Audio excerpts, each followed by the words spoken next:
ಈ ಬಾರಿಯ ಮಹಾಕುಂಭಮೇಳಕ್ಕೆ ದಿನಗಣನೆ ಶುರುವಾಗಿದೆ. ಸರ್ಕಾರದಿಂದ ವಿಶೇಷ ಸಿದ್ಧತೆಗಳನ್ನು ಮಾಡಲಾಗ್ತಿದೆ. ಕೋಟ್ಯಾಂತರ ಭಕ್ತರ ಸಂಚಾರವನ್ನು ಗಮನದಲ್ಲಿಟ್ಟುಕೊಂಡು ರೈಲ್ವೆ ಇಲಾಖೆಯಿಂದ ವಿಶೇಷ ವ್ಯವಸ್ಥೆ ಮಾಡಲಾಗ್ತಾ ಇದೆ.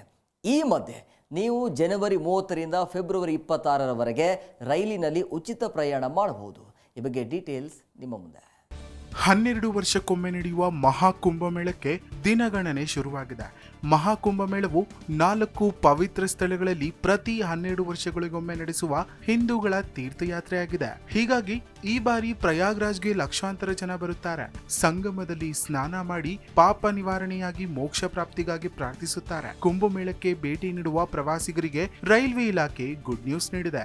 ಪ್ರಯಾಗ್ರಾಜ್ನಲ್ಲಿ ಆರಂಭವಾಗುವ ಮಹಾಕುಂಭಕ್ಕೆ ಸರ್ಕಾರದಿಂದ ವಿಶೇಷ ಸಿದ್ಧತೆಗಳನ್ನ ಮಾಡಲಾಗ್ತಿದ್ದು 40 ಕೋಟಿ ಭಕ್ತರು ಇದರಲ್ಲಿ ಭಾಗವಹಿಸುವ ನಿರೀಕ್ಷೆ ಇದೆ ಎನ್ನಲಾಗಿದೆ. ಕೋಟ್ಯಾಂತರ ಭಕ್ತರ ಸಂಚಾರವನ್ನ ಗಮನದಲ್ಲಿಟ್ಟುಕೊಂಡು ರೈಲ್ವೆ ಇಲಾಖೆಯಿಂದ ವಿಶೇಷ ವ್ಯವಸ್ಥೆ ಮಾಡಲಾಗ್ತಿದೆ. ಮಹಾಕುಂಭಕ್ಕೆ ವಿಶೇಷ ರೈಲುಗಳನ್ನ ಓಡಿಸಲು ರೈಲ್ವೆ ಇಲಾಖೆ ಸಿದ್ಧತೆ ನಡೆಸಿದೆ. ಜನವರಿ 13ರಿಂದ ಫೆಬ್ರವರಿ 26ರವರೆಗೆ ನಡೆಯುವ ಮಹಾಕುಂಭದ ಸಮಯದಲ್ಲಿ ರೈಲ್ವೆ ಪ್ರಯಾಣಿಕರಿಗೆ ಹೊಸ ಸೌಲಭ್ಯಗಳನ್ನು ಒದಗಿಸಲು ಚಿಂತನೆ ನಡೆಯುತ್ತಿದೆ.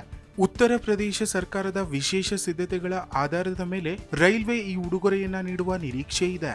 ಹೌದು, ರೈಲ್ವೆ ಇಲಾಖೆಯಿಂದ ಭಕ್ತರಿಗೆ ಈ ಸೌಲಭ್ಯ ಕಲ್ಪಿಸಿದ್ರೆ ಪ್ರಯಾಣಿಕರ ಸಂತಸ ಇಮ್ಮಡಿಯಾಗಲಿದೆ. ಮಹಾಕುಂಭದಿಂದ ಹಿಂದಿರುಗುವ ಜನರಲ್ ಕೋಚ್ನ ಪ್ರಯಾಣಿಕರಿಗೆ ರೈಲ್ವೆ ಉಚಿತ ಪ್ರಯಾಣದ ವ್ಯವಸ್ಥೆಯನ್ನ ಕಲ್ಪಿಸಬಹುದು.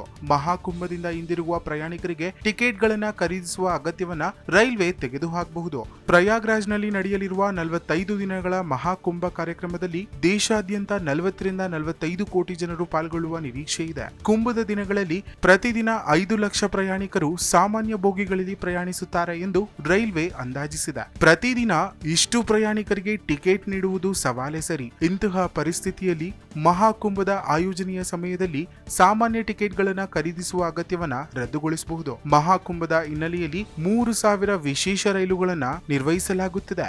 ಕುಂಭಮೇಳದಿಂದ ಹಿಂದಿರುಗುವ ಸಾಮಾನ್ಯ ಕೋಚ್ನಲ್ಲಿ ಪ್ರಯಾಣಿಸುವ ಪ್ರಯಾಣಿಕರು ಮಾತ್ರ ಉಚಿತ ಪ್ರಯಾಣದ ಸೌಲಭ್ಯದ ಪ್ರಯೋಜನವನ್ನ ಪಡೆಯುತ್ತಾರೆ. ಇತರ ವರ್ಗಗಳಿಂದ ಪ್ರಯಾಣಿಸುವ ಪ್ರಯಾಣಿಕರು ಕಾಯ್ದಿರಿಸುವ ಟಿಕೆಟ್ಗಳೊಂದಿಗೆ ಪ್ರಯಾಣಿಸಬೇಕಾಗುತ್ತದೆ. ಇತರ ವರ್ಗಗಳಿಂದ ಪ್ರಯಾಣಿಸುವ ಪ್ರಯಾಣಿಕರು ಕಾಯ್ದಿರಿಸುವ ಟಿಕೆಟ್ಗಳೊಂದಿಗೆ ಪ್ರಯಾಣಿಸಬೇಕಾಗುತ್ತದೆ.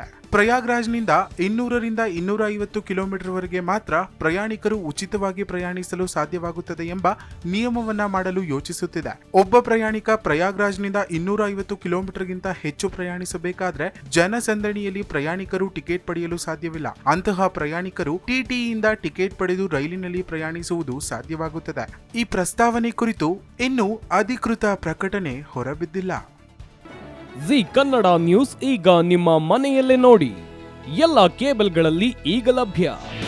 ನಿಮ್ಮ ನೆಚ್ಚಿನ ಜಿ ಕನ್ನಡ ನ್ಯೂಸ್ ಈಗ ಸನ್ ಡೈರೆಕ್ಟ್ ನಲ್ಲಿ ನಂಬರ್ 292, ಟಾಟಾ ಪ್ಲೇ ನಂಬರ್ 1664, Jio TV number 1334, NXT digital number 30, in cable number 30, city networks 51, U digital number 162, GTPL number 17, Rockline telecommunications number 42, Shri Basaveshwara cable number 168, rural cable network 60, Vinayaka digital 57, Abhishek cable 821, city channel 53, Siddeshwara cable network 57, ವಿ4 digital infotech 628, Surya digital networks 53, Gajanan digital number 836, Malnad infotech private limited number